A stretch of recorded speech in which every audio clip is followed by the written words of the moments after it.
Hey guys, thank you so much for watching this video. Please give us a call if you guys are looking to improve your credit score, lower your car payment, buy a car, trade in a car.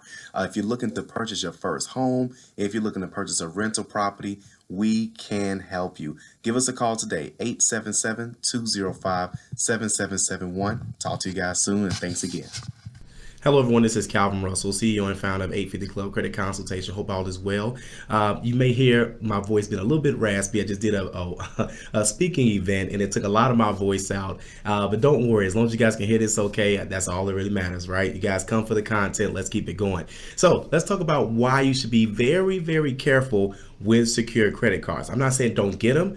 I'm just saying make sure you know when to get them, who to get them from, how much you should expect to put down. All right. We kind of talked about a little bit of this in an older video, but I'm now starting to see different types of trends with secured credit cards. What do I mean by that? Number one, understand the number one reason why you should even have a secured credit card. Number one, you should only apply for a secured credit card if your credit score is under 550, maybe 580, maybe 600. The reason why I say maybe is because secured credit cards have one purpose. That's to qualify for a traditional credit card, a tier one credit card, entry level credit card, credit building credit card, right? That's usually where Capital One comes in, Indigo, Credit One, First Premier, all that stuff, right?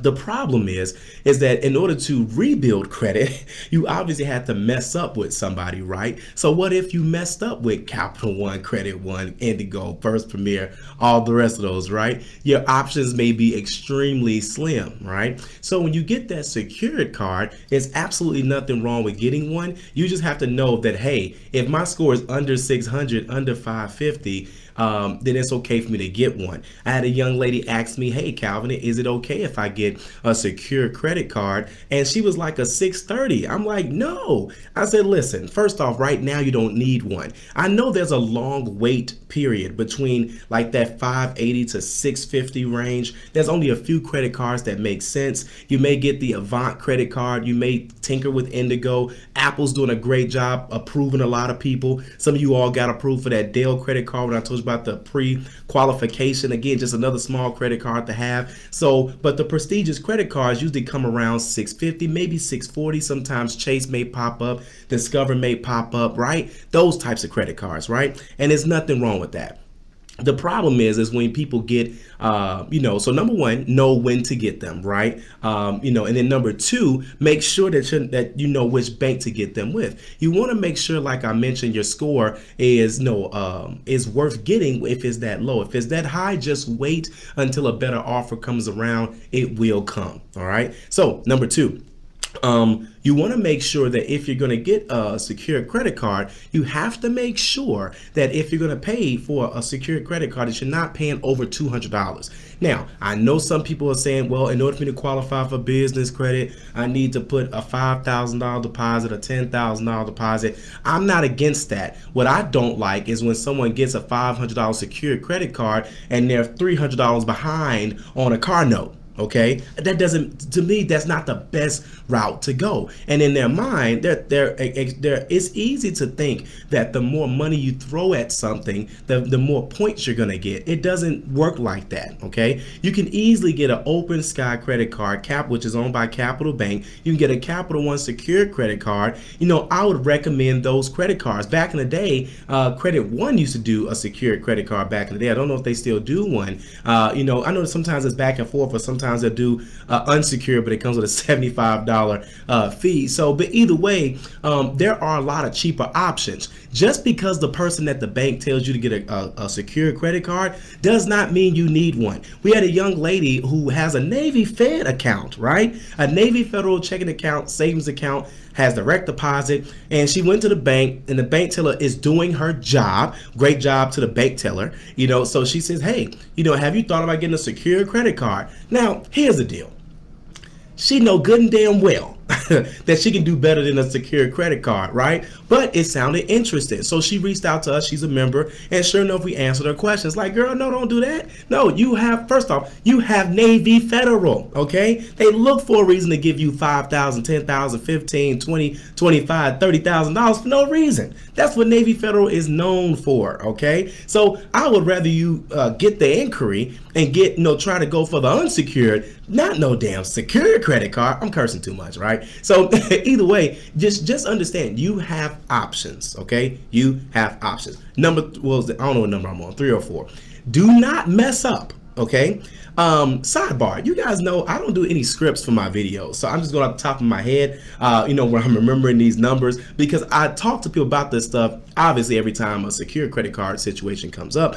But let me go ahead and finish. But now what you want to understand is that when you have a secured credit card, you do not want to mess this relationship up. If you mess this relationship up, it's just going to make things a lot difficult, right? You have to look at your trend. Trend number 1.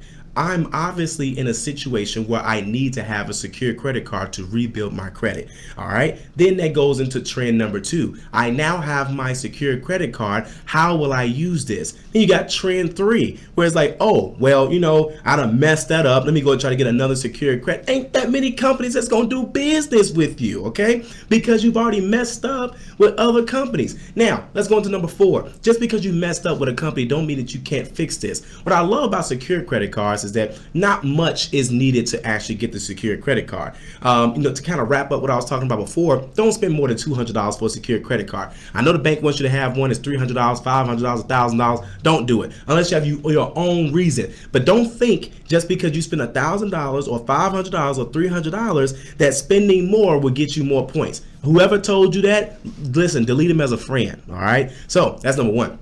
Well, actually number 4. All right. So, but then you have to understand it again. This is where options comes in, right? Is that just because, another thing that people mess up on is that they apply for, let's say, a Discover secured credit card when Discover doesn't really like giving you an unsecured card when you already have a secured card. They rather just promote you. But a lot of times when they promote you, the limit, goes from 200, obviously, all the way up to 1,000. Sounds great, but you do better just getting a secured credit card with, any of the companies I mentioned earlier, and then going to Discover once you get to like 650, 660, because then you'll get a higher limit instead of them promoting you. Does that make sense? Okay, so you got to make sure you're doing that. All right, so now that you have understanding, okay, I got the secured credit card, I'm not spending more than $200 on it, I'm using it right, I'm not messing up the relationship. Now you say, okay, do I need another secured credit card? One secured credit card is just fine. You don't need another one. Again, the goal is to qualify. It doesn't take long. It takes 2-3 months to start getting all types of mail from all these other companies. Okay, you'll start getting mail from First Progress, First Premier,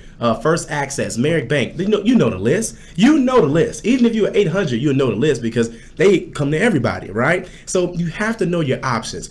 Don't spend all this money on a credit card in hopes that you're going to get a certain amount of points. Okay, you can't mess the relationship up. Make the payments on time. Stop spending your money on gas and groceries. I don't know who told you that, because everybody buys a certain amount of gas and groceries. Okay, some people, listen, as a real estate agent, I almost get gas every week. I just filled up my tank and I was out showing homes earlier. Earlier this week. So I'm telling you, you can't use a credit card like that. You have to do something that is under $30, under $20, a gym membership, Apple Music, Hulu, Netflix, Spotify, something like that, life insurance, something that's really cheap and that's going to be paid every single month on time, and then put it on auto pay. Watch the magic happen. Okay, again, you don't want to mess up that relationship. Now, we talked about also too, if you do mess up with your relationship, it's okay to fix it. The good news is it didn't cost that much to get it. So I've seen people where they forgot that they had a secured credit card, they used it wrong, they closed it out, and then it got charged off.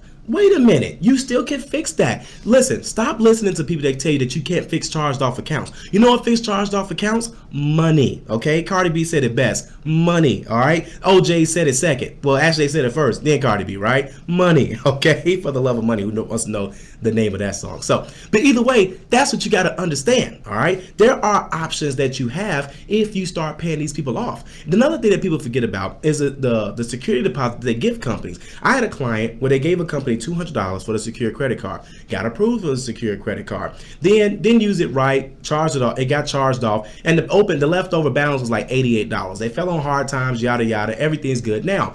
2 years have gone by. Dude, you got the $88. Did you know that you could pay the $88 and they still owe you that $200? It's in your agreement. Read your agreement. Every bank is different, but most banks, they can't keep your deposit, but they're not going to give you a deposit if you owe them money. So it makes perfect sense to pay $88 to get $200, or pay the $88 to rebuild that relationship, or pay $88 and they can reopen the account. So again, you just have to be careful with secure credit cards. All right, so that'll wrap up the video. Don't want to extend this out any longer. If you like this video, like it. You want to share it, and as always, be sure to subscribe, as we have nothing but great content on the way. Thank you guys so much. Have a great day.